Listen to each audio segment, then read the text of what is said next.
Nice shot, Rocket. We are victorious!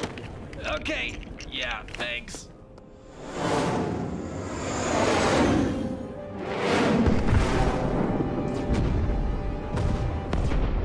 There is no greater satisfaction than that of triumph forged on the battlefield. Isn't it glorious, my dear Ravonna? Such devastation. Your might is unsurpassable, my Kang. Oh, I like that. Say it again.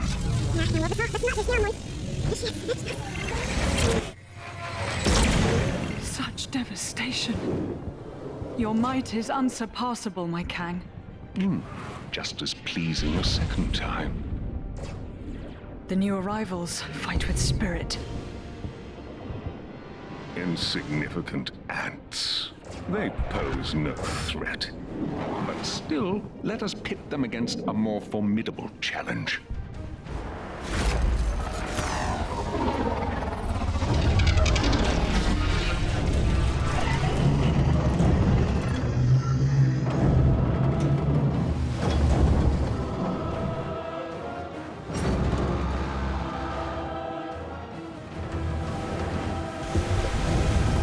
A Celestial here? But why? Who knows? But he don't look like he's looking to make friends. My Kang. Eson the Searcher. Is that not overkill? Too much? I found him at the end of time, fading and broken. So, he shouldn't destroy them too quickly.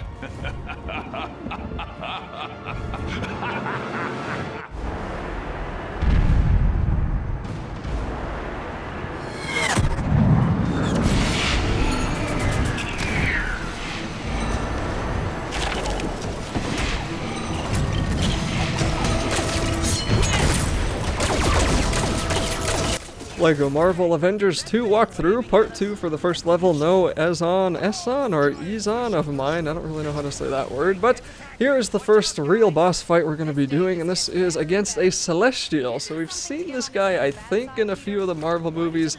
I think, was it in Guardians of the Galaxy? There's like some flashback or something where they showed one of the Celestials holding the Infinity, I don't know, but anyway, this guy got brought from the end of time, I think is what Kang said, and now we have to defeat him, which is kind of funny. This guy's so powerful, and yet we end up defeating him anyway, although, spoiler alert, he doesn't actually die, he just gets sent back to where he went. And there was actually this boss fight so early on in this game, it's just this kind of massive, almost God of War feeling Lego thing in the background that made me really excited to actually get playing this game, but it also made me quickly realize, as I found out in the next few levels, that every single level has the same formula. You're going to have a bunch of puzzles at the beginning, some are going to be easier than others, and then you're going to have a boss fight at the end, and once again, some are just going to be pretty much more annoying than others. And it kind of got to the point where I felt like they unnecessarily stalled the game with long boss fights, because some of these bosses have some ridiculously huge health bars, and of course physically the health bars are all the same size on the screen, but I just mean the amount of hits it takes. It's like they just wanted you to whack them 20 times before you could actually defeat them, and nothing happens in the time that you're hitting them. You're just pushing the X button over and over and over again until the boss dies, and that doesn't even begin to compare with the also what I believe was unnecessarily ridiculous amount of stalling in the overworld with some of the side quests you are required to do before you can continue on in the main quest. I'll get to that too as time goes on.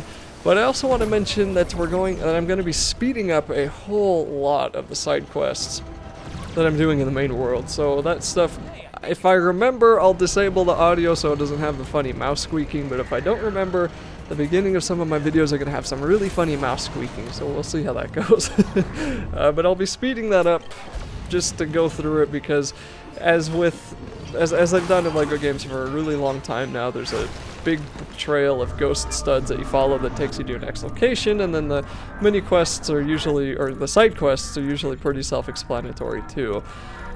Man, there's going to be a whole lot to ramble about, and at first this stuff is pretty straightforward, and I'm going to be rambling for a little bit just because there's so much I want to talk about in this game. There really is, so sorry if you're expecting an in-depth guide, but I think a lot of this is kind of pretty self-explanatory. The characters, like I said, this game doesn't really give you a whole lot of hints on some puzzles that you do, which did get me stuck for a couple of minutes on a few of them, but the characters are usually pretty good at voicing their opinions on what you're supposed to do next. So with this Celestial, as we saw at the beginning, there's that big block on his shoulder that you're going to have to go up and destroy, and right now we have to try to take out his right hand with his ship, but we can only do that to about half health. So it really wasn't a whole lot we could do to speed up this process, or okay, looks like we can take it out all the way now. But anyway, there wasn't a whole lot we could do to speed up the process of getting the ship here. At first, we had to wait for the Celestial to attack us, and then we could take the ship down, and his hand's going to come down here, then we're going to jump on it, and then I think we're going to jump up to his shoulder soon after that, and then we still have to fight him for a little bit, so it's not quite done yet, but he does get weaker. Anyway, you want to... Drax, is that the big strong guy? He needs to be up there, so somebody else needs to stand on the button, which brings me to my next point. I don't really feel like the last couple of LEGO games have felt very co-op oriented, and that has completely changed in this game. This game feels like it was completely designed to be twice as fast if you were playing co-op with somebody. And I don't have my brother who I usually play with. He lives somewhere else now, so... I used to play, like, him and I would play all these LEGO games together. He's not here with me.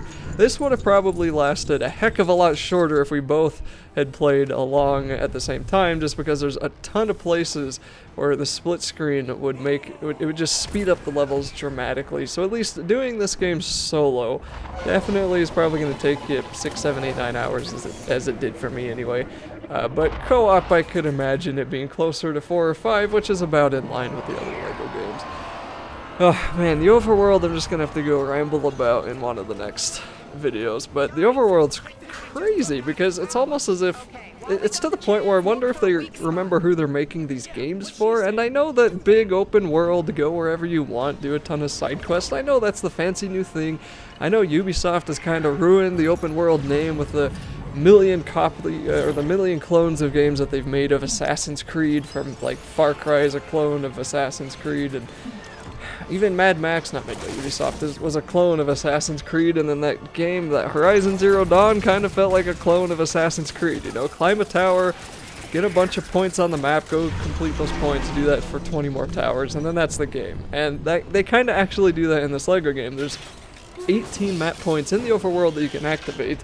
They're going to spawn some places on your map that you're supposed to go to, and there's going to be various quests or challenges or even bosses that you can fight in the overworld, and you do that 18 times however many points there are to essentially 100% the game. Red bricks make a comeback in this game. They weren't in the previous one, Lego Ninjago. I don't think they were in that one, so that's kind of cool. Gold bricks, sadly, are still in this game. I've never been a fan of gold bricks, but they're here to stay. Mini kits are here, and I think they're called mini kits. Maybe they're called something else, but they actually look like mini kits, and I don't think they did in Ninjago, so that's kind of cool. It feels like a Lego game, you know? It feels like a real Lego game. Anyway, we're getting really close to the end of this level. I did a whole lot of rambling. I'm probably going to be doing a lot more rambling for 2 or 3 more videos. Cutscene is next. That's it for now. I'll see you in the next video.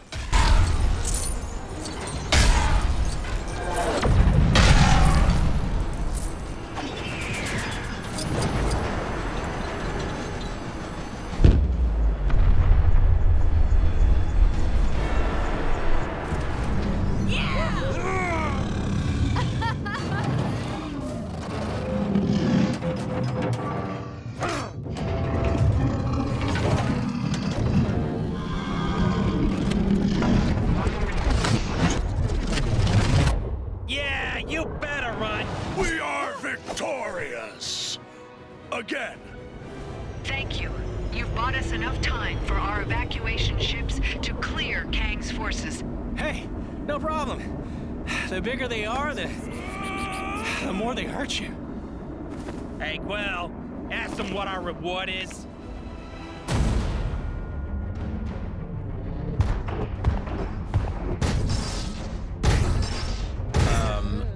What are those?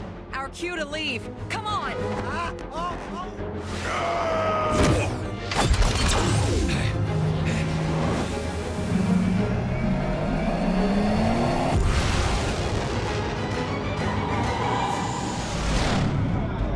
am Groot. Hey, don't count your seeds yet, pal.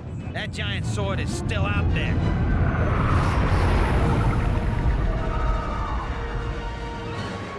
It just left. I am Groot. An emergency broadcast? From Terra? Earth? Surely Kang isn't there already. That's impossible. Either way, we gotta get there and warn them. Why do we gotta help them? 'Cause we're the Guardians of the Galaxy.